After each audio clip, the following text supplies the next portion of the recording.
Hello everybody, this is Shocking 1000.3 team. Welcome you back to more Pokemon XD Gale of Darkness. I know I don't sound it, but I'm not really in like the best of all moods today because of something happening, but I can easily let that slide. It's no big deal. Let's just focus on what we're doing today, because today, you're probably wondering what am I doing back here in Pyrite Town. Well, as I was doing some experience grinding in Mount Battle, I got notified about Miror B approaching here in the Pyrite Coliseum. And this is what my Pokemon's levels look like currently. Curly leveled up to level 29. Cyclops is level 26.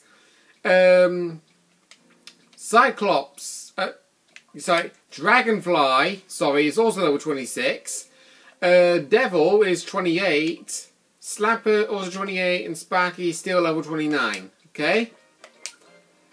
So, what we're going to do is, I think we've actually not entered the Pyrite Coliseum yet, to be honest. And I know that the level Pokemon that you encounter in the tournament here are not particularly as high as they were in the real game Coliseum, where they were level 40. It was completely unexpected in that event. Oh, talking to the devil, here's Miror B himself. Could you soar above my elegant stand steps? That was the worst one ever, but yeah. How often do you battle Miror B in the first round? Now, I'm not really going to go through a bio with him this time. His team is pretty much similar to how he used them in Outskirts Stand when he had that Shadow Nose Pass. So, yeah, as you remember, we actually did fail to snag a Shadow Pokemon that Miror B was actually holding, and sure enough, it was indeed that Nose Pass. So, let's just battle through here. So you notice, like, a certain Pokemon are set to a particular level when you do this Coliseum. His team was, like, in the 30s when we fought him last. Now they're in the 20s. Yeah, Miror B's level case scenario has just been all over the place in this LP.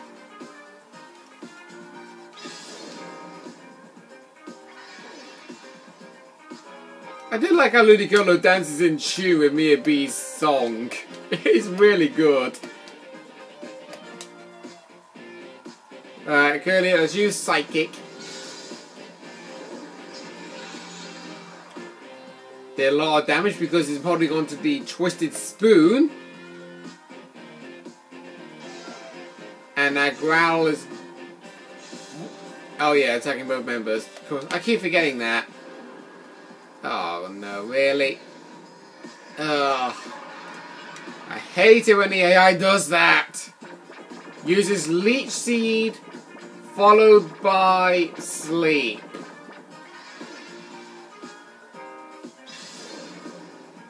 The only thing is, I don't even know what's gaining more of. Is Hoppet gaining more HP? It's like, is Ludicolo gaining more HP with the Leech Seed, or am I gaining more HP with the leftovers? Let's hopefully Cyclops wakes up. Because that Ludicolo does need to go. There we go.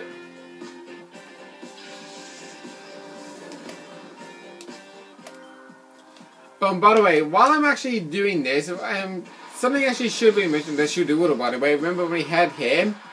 But yeah, I asked my friend's permission on Saturday last week if he was okay with me starting a new game in Pokemon Emerald, and he said he is.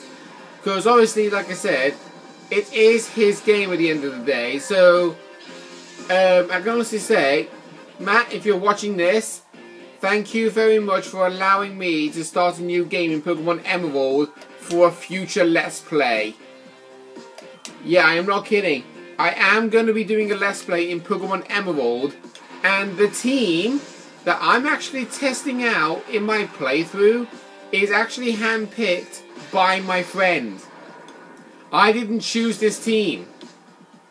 I'm not going to mention who they are because I want it to be a surprise. And wait, Wait, is that Nosepass holding on?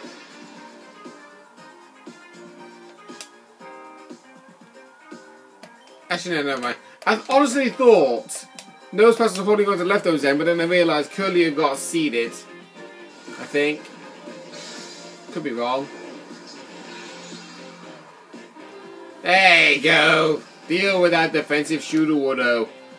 I mean, I do honestly like Shooter-Woodo as a Pokemon. In some areas that you probably think he's not particularly good at using with, but other than that, yeah. Right, by the way, Pursuit right here is a new move that Cyclops is wanting to learn. I don't actually want to teach it him, but what that move does is, if your opponent is planning on switching out Pokemon, which they very rarely do in this game, it will actually do double the damage. That's what Pursuit does.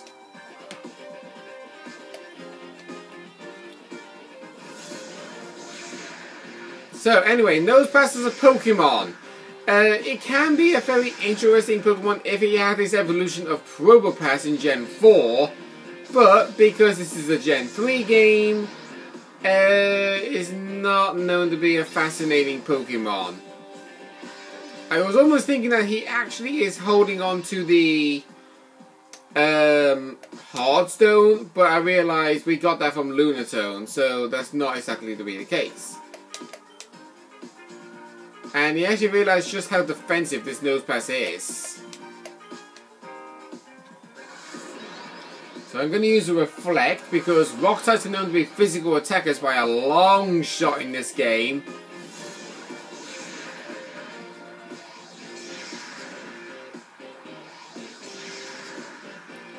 There we go.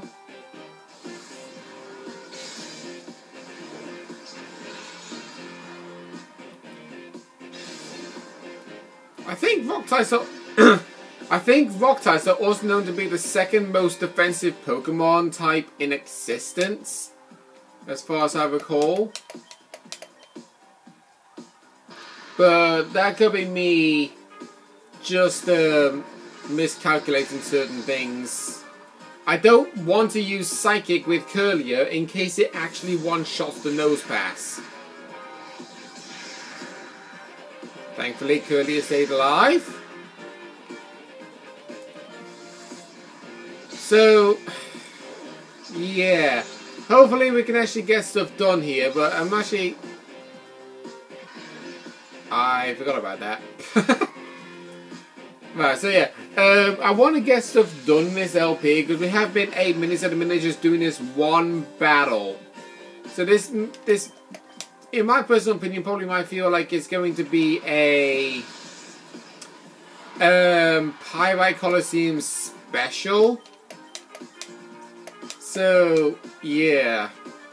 Nice to hear that the audience cheered when they saw Jolteon come into play.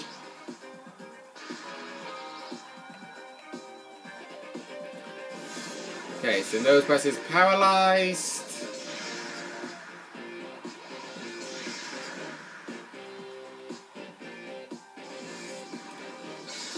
Been weakened off. I think we're good to catch him. And if not, then we'll just carry on weakening him with Psychic. We'll throw a Pokeball. And Cyclops, you use Psychic in case it doesn't snag it.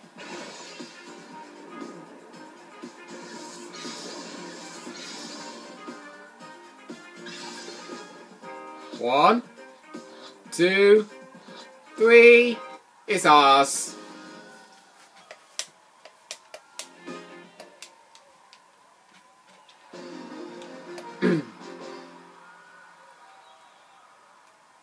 My diamond slipped. Oh, how vexing.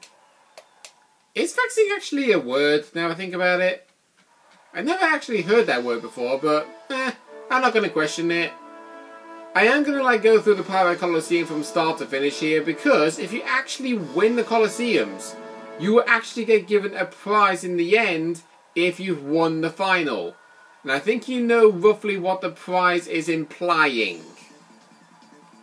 It could be like a held item, it could be an energy drink, it could be anything. Wow, this guy's got a Cyndaquil and a Totodile. Wow, that's interesting. Like earlier, let's use Shockwave on Totodile, and let's use Shadow Ball on the Cyndaquil. No point using Reflect, since those types are both known to be special attackers, but Totodile was actually more of a physical attacker, believe it or not. That's why when I was using Feraligatr in my team, it was... Wow, he has all 3 of the Johto starters? Man! You must really love going to Johto, mate. In fact, while I'm actually doing this, another thing about talking about regions, excluding the Ore region, I actually have a list in mind of the top 7 Pokemon regions of the actual Gen 1 to 7, with games like Red, Blue, Green, Yellow, Fire Red Leaf Green, Gold, Silver, Crystal, Heart Gold, Soul Silver, Ruby, Sapphire, Emerald, Omega Ruby, Alpha Sapphire, Platinum, Diamond and Pearl, Black 2, White 2, Black and White Original, X and Y, and Sun, Moon, Ultra Sun, Ultra Moon. Yeah, I know I do go on a bit with like mentioning a list of certain stuff, but this list I actually have in mind is mainly dedicated to the fact of the game's music. Some of the areas is actually dedicated to being the story mode, but most of the reasons why this list exists for me is because of the music that's played in the game. And I'm actually going to mention them right now. So you might judge me for saying this because you might have a favourite that is completely and utterly different to mine, and I completely respect that. Like say for instance, your number 1 favourite might be the Johto region, but mine is completely and utterly different. Okay? And speaking of the Johto region, did he do a backflip?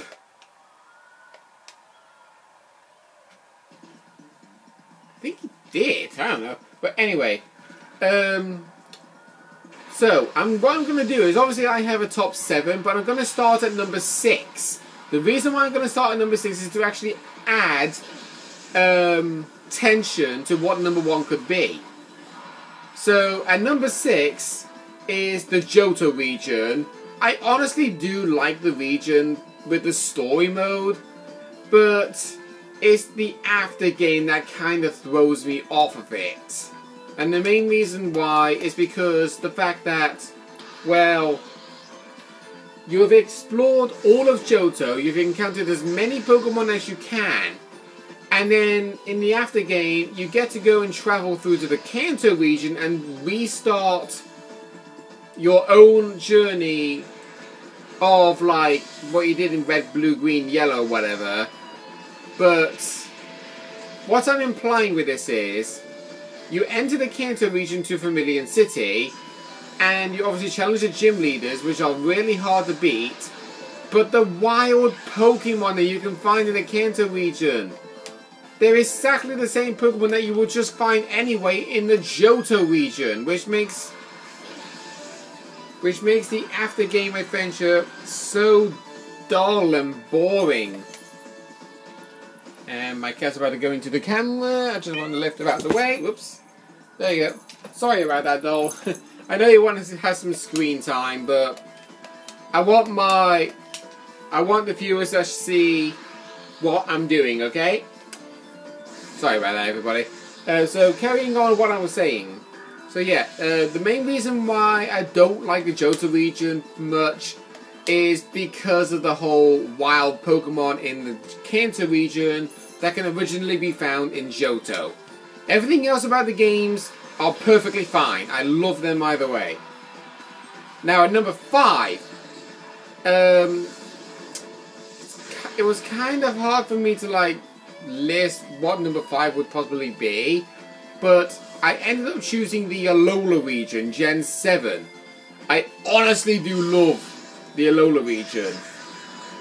There's a lot of good diversity and challenge in it, like doing the trials, encountering new Pokemon as well as old Pokemon at the exact same time, and also the fact that in Ultra Sun and Ultra Moon, where they added the diversity of the challenge, where they introduced Ultra Necrozma, that honestly sold to me that game. Seeing that moment of Ultra Necrozma, that's what got me my blood boiling in wanting to beat the game and also basically to own the game myself.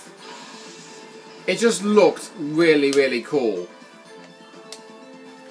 So, yeah, I've got nothing negative to say about it, to be honest. Well, actually, except one. The fact that every time you start a new game, the fact that Professor Kukui is just like talking on and on and on. You're just like, shut up, I want to play the game. That's kind of the definition of wasting time. Okay, so yeah, other than that, I love the Alola region, without a shadow of a doubt. For number 4, I can honestly say it has to be the Kanto region.